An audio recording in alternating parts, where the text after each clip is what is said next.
You know, Mom, she told me I should never get married. Yeah, she told me the same thing. Gave her teach $500 and they cut out. That's what I'm gonna do. Give my kids $500 and cut out. That's the way to do it. You ain't got no kids. I'm gonna have kids, I'm gonna cut out. Leave each of your offspring $500 as your split. That's right. Shit. Just go show Mom and Pops that some agreement between them. Well, how so? They stopped talking to each other. They stopped screwing each other. Somewhere in there where it looked like all they had was hate, they sat down and did the split budget. Mom splits. Before she goes, she gives me $500, rolled up, tied up tight in nylon stock. Tells me keep it in a safe place, spend it only in case of emergency, and I told nobody I got it, not even you. 2 years later, Pop splits, and before he goes, slips me 10 50s in a clean handkerchief. Hide this somewhere is good. And don't go blowing it. And don't tell nobody you got it, especially out that booth. They were scheming together all along. They left separately, but they was in agreement. Maybe they met up the same place at the same time. Maybe they renewed their wedding vows. Maybe they got another family. Maybe they got 2 new kids. 2 boys. Different from us, though. Better. Maybe. Shit, man. I was cool with them splitting because you with it. That's why I'm so hooked on us working together. If we can work together, it'd be like old times. They split. You was going to school and I stopped going. You had to get that room downtown and run around doing odd jobs just to keep the lights on, the heat going, and the child protection bitch off our back. Yeah. It was you and me against the world, man. It could be like that again.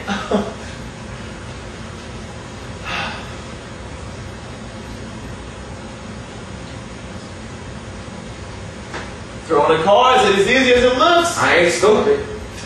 When you hung with us back then, you was just on the sidelines. The perspective from the sidelines is the perspective from the customer. There was all kind of shit you didn't know nothing about. Lonnie wouldn't entice folks into the game as they walked by.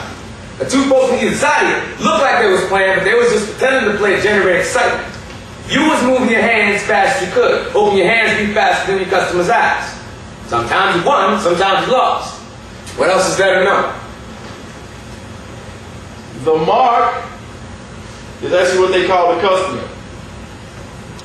You know why? Because he's the one you got your eye on. You mark him with your eye. I'm right, right?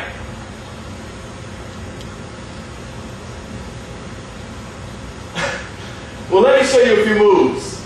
If you pick up these, you have a chance. You're playing. We'll get the cards and set them up there. No shit. Set them all. Set them all.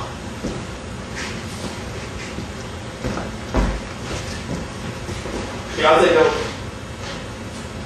You serious? Hey, you better go ahead and set up them cards before I change my mind.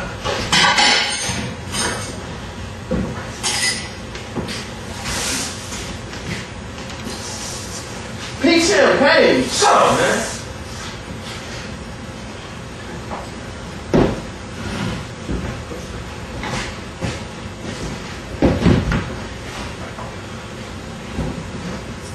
Now, the deuce of spades is the card to watch.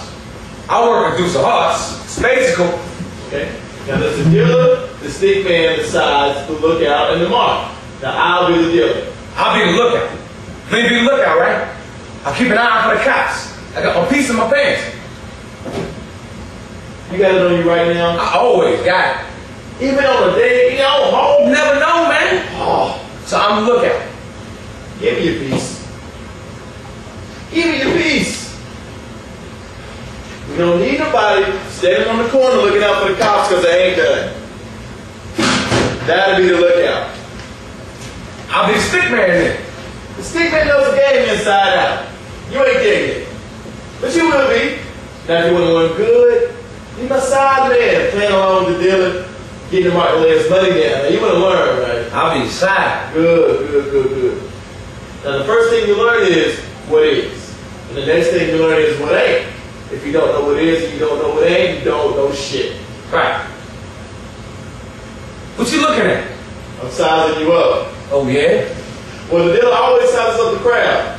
I'm your side, Link. I'm on your team. You don't go sizing up your own team. You say it looks like that for your mark. The dealer always sizes up the crowd.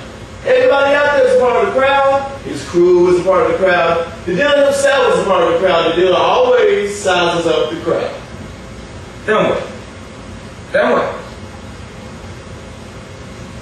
The dealer don't want to play. Bullshit! Come on, man, you promised! No, man, that's the dealer's attitude. He acts like he don't want to play. He holds back. And the crowd, with their eagerness to see his skill and their willingness to take a chance and their greediness to win his cash, it's a larceny in their hearts. They all goad him on to push him throw the cards. Although, of course, the dealer has been willing to throw his cards all along. Only he don't never show it. That's some sneaky shit. Like, Yeah, it sets the mood. Now, you want to have him in your hand before you actually deal in hand, okay? cool. Okay. Right. You sizing me up again? Now, look, there's two parts of throwing the cards, and both parts are fairly complicated. Now, you have the grooves, the moves, the talk and the walk, the pattern, the pitter-pat, the flap, and the rap, and what you're doing with your mouth, and what you're doing with your hands. I got the words down pretty good. No, you need to work on both. Okay. Alright, now a good-looking walk and a dynamic talk captivates their entire attention. The mark focuses with two organs primarily, his eyes and his ears. If you leave one out, you lose your shirt, captivate both, and you go in. So, them times I seen you lose. Them times I seen the mark best you. There was times that your pattern went right, your hands weren't fast enough. Yeah, you can see it. So there were plenty of times when Hey man, you see what I'm doing? Don't look at my hands, man, look at my eyes. Know what it is, you know what it ain't. What is? My eyes, What ain't? my hands. Don't look at my hands, you look into my eyes. And you sit there thinking, how the fuck am I going to learn how to throw the cards if I be looking in his eyes? Or you look into my eyes and get your